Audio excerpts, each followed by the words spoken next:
মালয়েশিয়ায় কর্মী যেতে না পারার কারণ অনুসন্ধানে তদন্ত কমিটি করে জড়িতদের বিরুদ্ধে শাস্তিমূলক ব্যবস্থা নেওয়ার কথা জানিয়েছেন প্রবাসী কল্যাণ প্রতিমন্ত্রী শফিকুর রহমান চৌধুরী।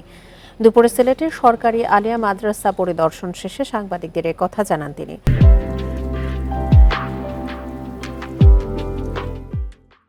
এক প্রশ্নের জবাবে বলেন, সমস্যা সমাধানে দূতাবাস ও মন্ত্রণালয় কাজ করে যাচ্ছে। আমাদের এমবেসি কাজ করে যাচ্ছে, মন্ত্রণালয় কাজ করে যাচ্ছে। আমরা আশা করতেছি